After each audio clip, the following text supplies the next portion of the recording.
All right, today we have something special that arrived in the mail from Ice Makes, and I cannot wait to give this a go. This is going to be a prototype box. Wow, they have a nice little topper. It is Terrorscape II.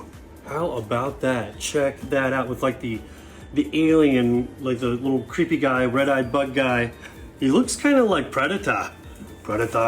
So this is a hidden movement game where one player is going to be playing as the bad guy. The other is going to be trying to escape with the people that showed up. It looks like at like an Arctic kind of science center. So that's kind of cool.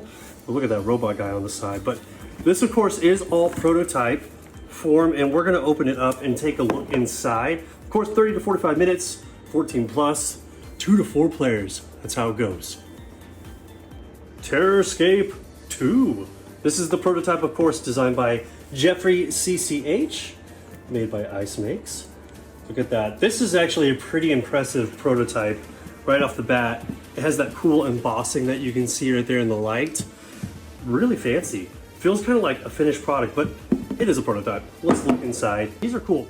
So these always kind of show you what the bad guys can do, how they work. Oh, that's kind of fun. And we don't know how Ibot is going to work yet, but we do know how Orion is going to work. So it's going to talk about the cards that he has in his deck, because this is a card-driven game for the bad guy. The cards are going to be able to mostly dictate their powers and things that they can do, but there are regular actions that the villain can take as well.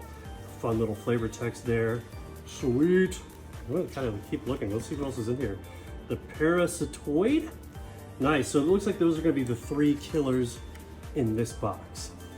They also have the items in here, which is cool. The Discover deck. This is what the heroes or the people trying to escape are going to be drawing from every turn. At the end of your turn, someone's got to take 2 of these and keep one and discard one. It could create noise. It could give you a really cool item that could help you fight back against the killer. So all kinds of cool stuff and a lot of new stuff too. So I've played the OG one a lot, and I'm seeing a lot of cool new stuff. So like a stun gun, that's new.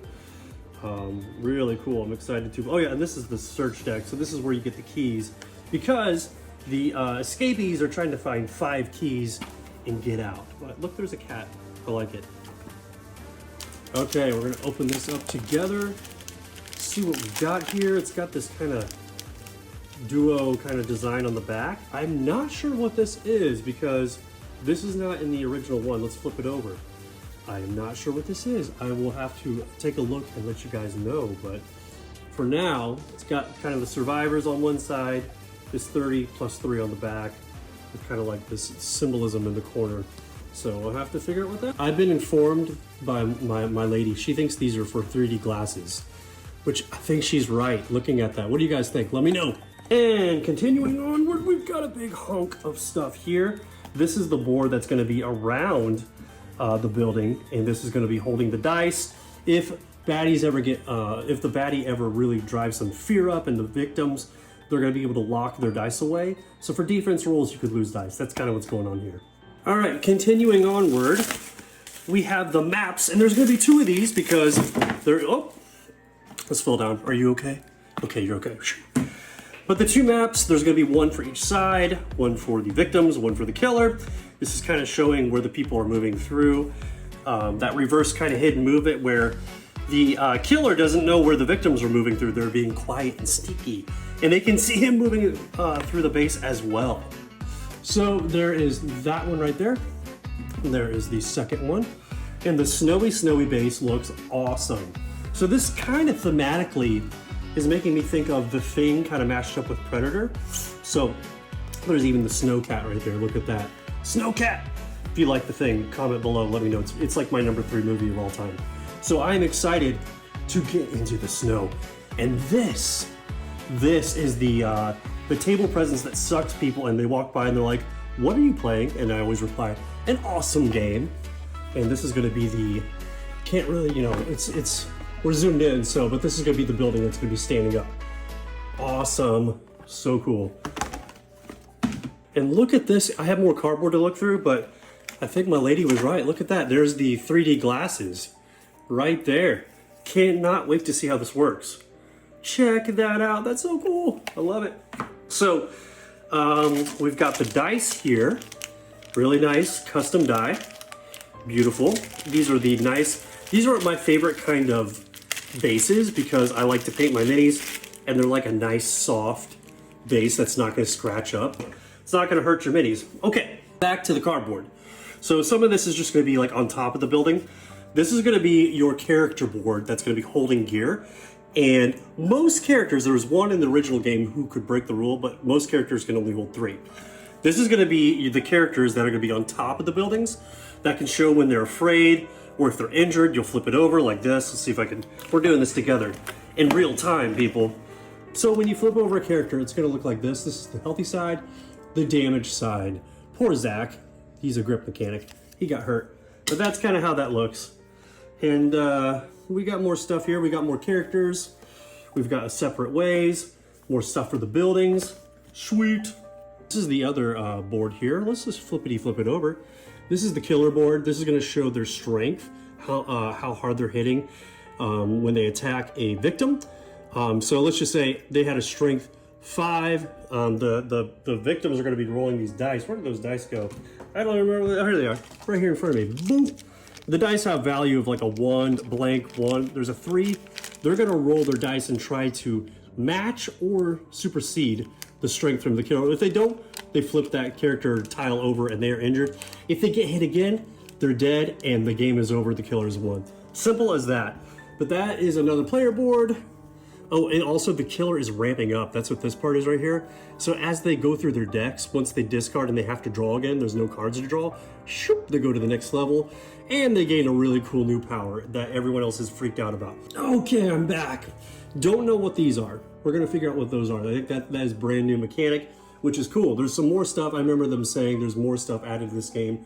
And the game also is fairly simple to learn. It's one of those games that's easy to learn, fun, tense choices, every single round. Every game feels different. It is a blast. It's one of my favorite games. Okay, moving on. We got a couple more heroes, a couple more survivors. Also, these are the fear tokens. This is just part of the building that's going to hold your building up. These are the noise markers because when the heroes or the victims draw cards or they make noise, they're going to have to place these out on the board.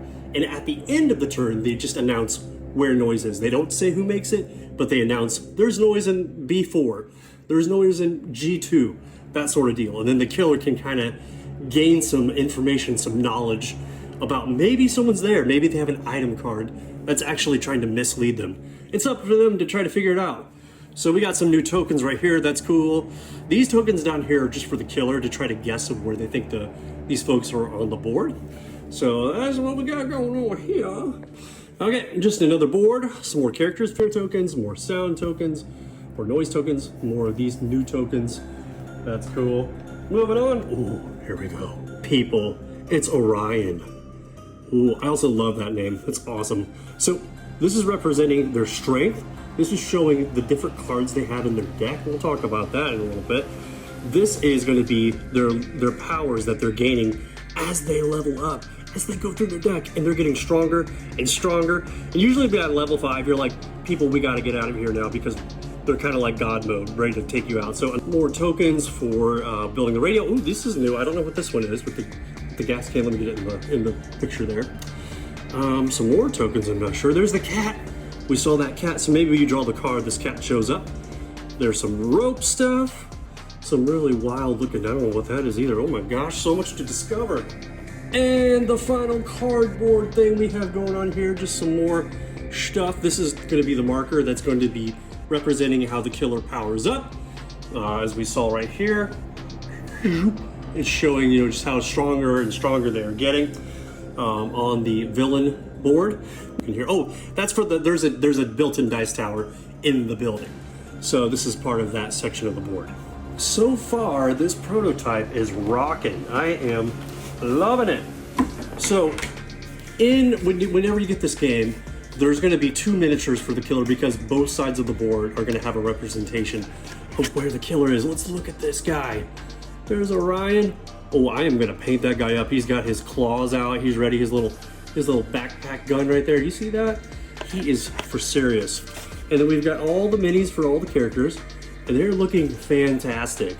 This is a great prototype. I am pumped. And there's what, 2, 3, 4, 5 in this prototype, which is great. Now we are getting to the killer cards.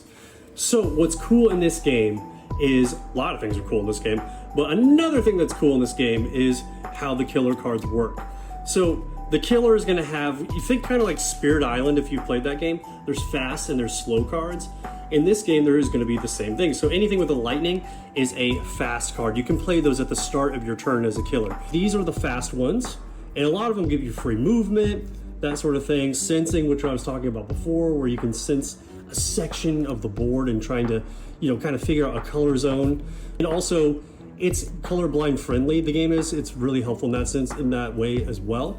There is other cards that look like this.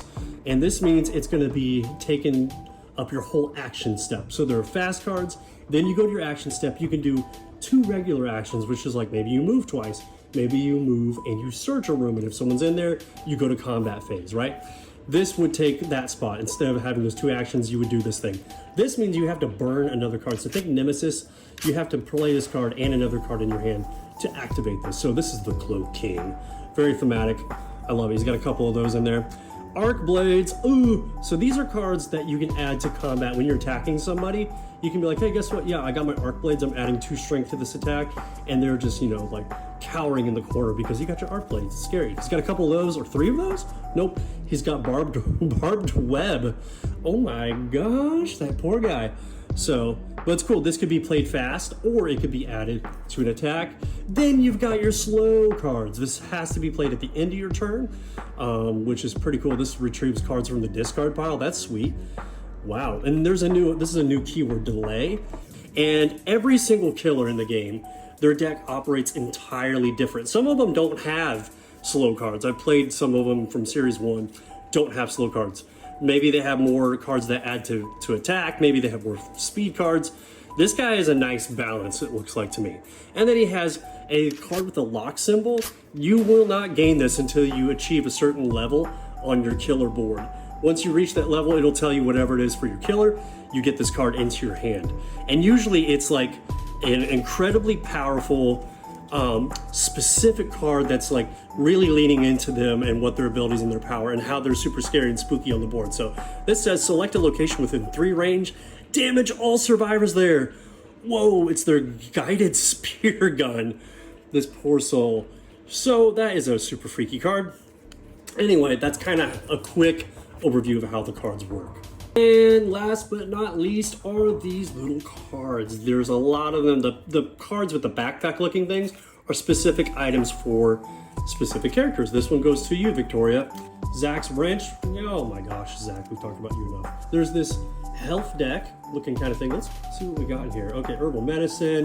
It's all things that are just gonna be able to help you regain. There's a key in here too, that's cool. So there's a couple more of those. There's a knife deck. So these are all kind of different now. This is not typical to the Series 1 game, I keep saying that. There is the search deck. Now this one is always on the bottom. You always have a guaranteed key. What's interesting about keys, whenever you draw them, you see this little symbol up here? That means no matter what, whenever you draw a key, you're gonna have to lay noise down in the section where you found it. So that's kind of dangerous, kind of scary, right? But it's all worth it because you need these keys to escape. So this is the draw deck. At the end of the turn, I said it before, but one of the survivors is gonna have to draw 2 of these. They're gonna take the 2, they're gonna flip it over. Oh, look at that, I found the key and the cat. No matter what, even if you don't keep the second item and you keep one that doesn't have noise, let's just say this didn't have that noise symbol, you still have to put noise in your spot. But you're gonna keep one, you're gonna discard one, and this is a hard toss-up, right? Anyway, that's what's going on with these little cards.